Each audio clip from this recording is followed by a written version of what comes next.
आप सभी को प्रेज द लॉर्ड।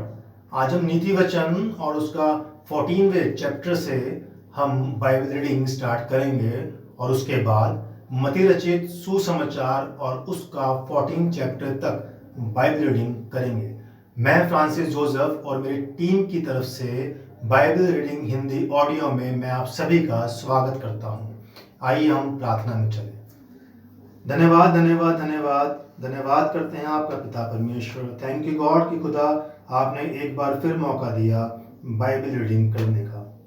प्रभु जी, इस महामारी से आपने हमको बचा के रखा, उसके लिए आपका धन्यवाद करते हैं पिता परमेश्वर। आपने हमें पिता परमेश्वर हर दुर्घटनाओं से बचा के रखा, खुदा उसका धन्यवाद करते हैं। 3 वक्त की तूने रोटी दी, उसका धन्यवाद करते हैं। अब इस आने वाले वक्त में जब पिता परमेश्वर बाइबल रीडिंग करने जाता हूँ तो खुदा उन्होंने दे वचन जो पढ़ा जाए और जो सुना जाए उस पे पिता परमेश्वर आपकी बड़ी आशीष हो।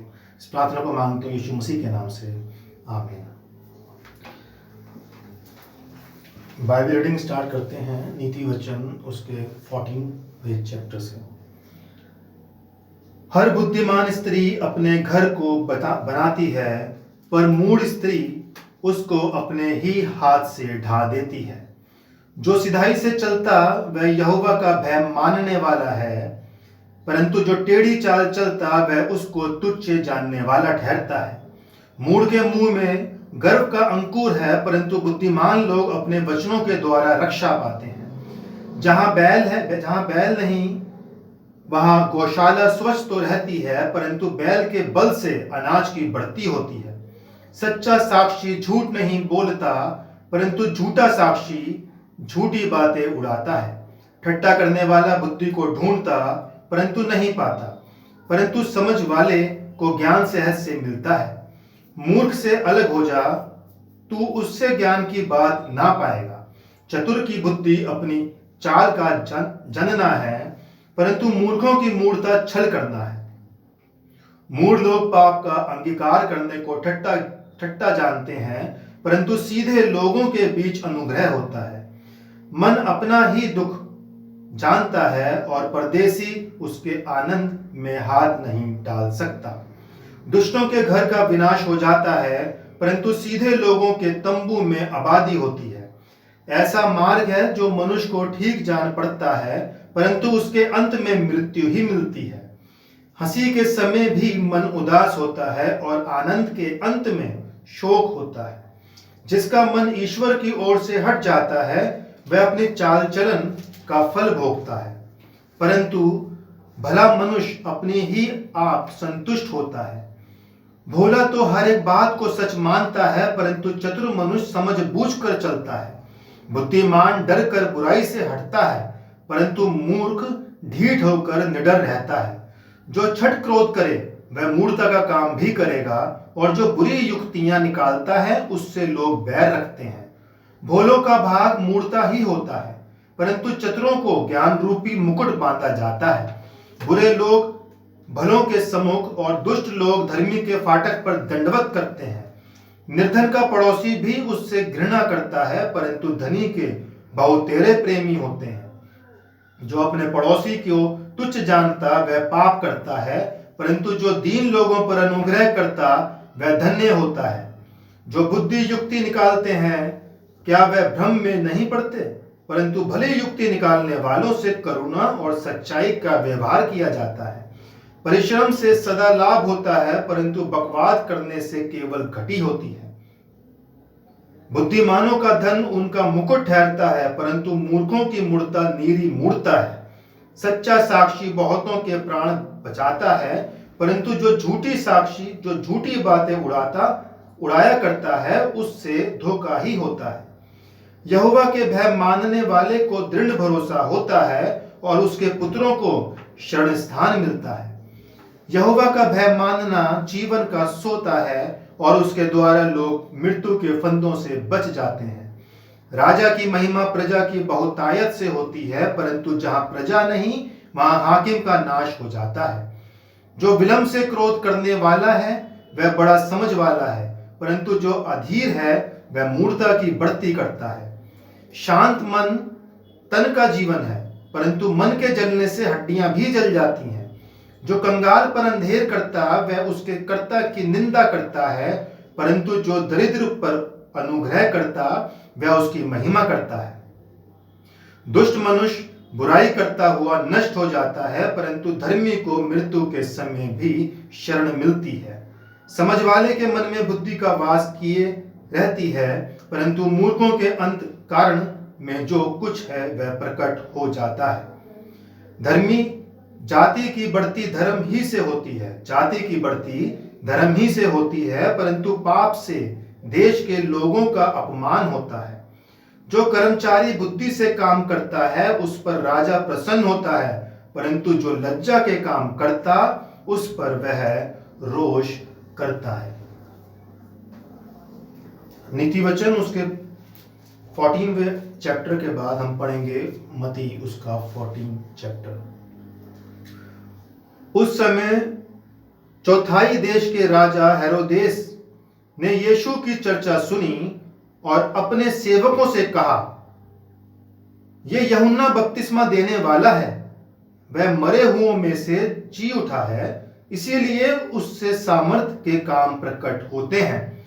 क्योंकि हेरोदेस ने अपने भाई फिलिप्पुस की पत्नी हेरोदियास के कारण यूहन्ना को पकड़कर बांधा और जेल खाने में डाल दिया था, क्योंकि यूहन्ना ने उससे कहा था कि इसको रखना तेरे लिए उचित नहीं है। इसलिए वह उसे मार डालना चाहता था, पर लोगों से डरता था, क्योंकि वह उसे भविष्यद्वक्ता मानते थे। पर जब हेरोदेस का जन्मदिन आया तो हेरोदियास की बेटी ने उत्सव में नाच दिखाकर हेरोदेस को खुश किया।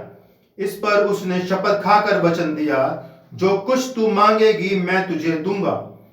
वह अपनी माता के उस्काने से बोली, यूहन्ना बपतिस्मा देने वाले का सिर थाल में यहीं मुझे मंगवा दे। राजा दुखी हुआ, पर अपनी शपथ के और साथ बैठने वालों के कारण आज्ञा दी कि दे दिया जाए, और उसने जेल खाने में लोगों को भेजकर यूहन्ना का सिर कटवा दिया, और उसका सिर थाल में लाया गया और लड़की को दिया गया, जिसे वह अपनी मां के पास ले गई। तब यूहन्ना के चेले आए और उसके शव को ले जाकर गाड़ दिया और जाकर यीशु को समाचार दिया। जब यीशु ने सुना तो वह नाव पर चढ़कर वहां से किसी सुनसान जगह को एकांत में चला गया। लोग ये सुनकर नगर नगर से पैदल ही उसके पीछे हो लिए। उसने निकलकर एक बड़ी भीड़ देखी और उन पर तरस खाया और उनके बीमारों को चंगा किया। जब सांझ हुई तो उसके चेलों ने उसके पास आकर कहा, ये सुनसान जगह है और देर हो रही है, लोगों को विदा किया जाए कि वे बिस्तरों में जाकर अपने लिए भोजन मोल लें, कि वे बस्तियों में जाकर अपने लिए भोजन मोल लें। पर यीशु ने उनसे कहा, उनका जाना आवश्यक नहीं, तुम ही इन्हें खाने को दो। उन्होंने उससे कहा, यहाँ हमारे पास 5 रोटी और 2 मछलियों को छोड़ और कुछ नहीं है। उसने कहा, उनको यहाँ मेरे पास ले आओ। तब उसने लोगों के घास पर बैठने को कहा और उन 5 रोटियां और 2 मछलियों को लिया और स्वर्ग की ओर देखकर धन्यवाद किया और रोटियां तोड़ कर चेलों को दी। और चेलों ने लोगों को जब सब खाकर तृप्त हो गए तो चेलों ने बचे हुए टुकड़ों से भरी हुई 12 टोकरियां उठाई और खाने वाले स्त्रियों और बालकों को छोड़कर 5000 पुरुषों के लगभग थे। तब उसने तुरंत अपने चेलों को नाव पर चढ़ने के लिए विवश किया कि वह उससे पहले पार चले जाएं। जब तक वह लोगों को विदा करके प्रार्थना करने को अलग पहाड़ पर चला गया, और सांझ को वह वहां अकेला था। उस समय नाव झील के पास लहरों से डगमगा रही थी, क्योंकि हवा सामने की थी। और यीशु रात के चौथे पहर झील पर चलते हुए उनके पास आया। चेले उसको झील पर चलते हुए देखकर घबरा गए और कहने लगे, ये भूत है, और डर के मारे चिल्लाने लगे। तब यीशु ने तुरंत उनसे बातें की और कहा, ठठास बांधो, मैं हूं, डरो मत। पतरस ने उसको उत्तर दिया, हे प्रभु, यदि तू ही है तो मुझे अपने पास पानी पर चलकर आने की आज्ञा दे। उसने कहा, आ। तब पतरस नाव पर से उतरकर यीशु के पास जाने को पानी में चलने लगा, पर हवा को देखकर डर गया, और जब डूबने लगा तो चिल्लाकर कहा, हे प्रभु मुझे बचा। यीशु ने तुरंत हाथ बढ़ाकर उसे थाम लिया और उससे कहा, हे अल्पविश्वासी, तूने क्यों संदेह किया? जब वे नाव पर चढ़ गए तो हवा थम गई। इस पर उन्होंने जो नाव पर थे उसे दंडवत करके कहा, सचमुच तू परमेश्वर का पुत्र है। वे पार उतरकर गतरिसत में पहुंचे। वहां के लोगों ने उसे पहचान लिया और आसपास के सारे देश में समाचार भेजा, और सब बीमारों को उसके पास लाए और उससे विनती करने लगे कि वह उन्हें अपने वस्त्र के आंचल ही को छूने दे, और जितनों ने उसे छुआ वह चंगे हो गए। परमेश्वर अपने वचन के सुने और पढ़े जाने पर अपनी बड़ी आशीष दे। आइए हम प्रार्थना करें। धन्यवाद धन्यवाद महान सामर्थ्य खुदा, धन्यवाद इस सुंदर वचन के लिए प्रभु जो आपने हमें दिया। प्रभु यीशु मसीह के बड़े बड़े चमत्कार पिता परमेश्वर जो मती रची सुसमाचार हमें बताता है मेरे प्रभु, नीति वचन जो पिता परमेश्वर हमें ज्ञान और बुद्धि देना चाहता है। पिता परमेश्वर होने दे खुदावन कि हम ज्ञान बुद्धि प्राप्त करें हम सब, और पिता परमेश्वर प्रभु के उस आश्चर्य कर्मों को यीशु मसीह के जो उन्होंने किया उनको हमेशा बाजिंदगी याद रख करके अपने मन में विश्वास रखें और ज्यादा विश्वासी बने। प्रभु जो ये वचन पढ़ा गया, जो सुना गया, खुदा बाप आसमानी होने दे, उस पर आप अपनी बड़े आशीष भरा हाथ रखें। इस प्रार्थना को मांगता हूँ यीशु मसीह के नाम से, आमीन। आप सभी को प्रेज द लॉर्ड।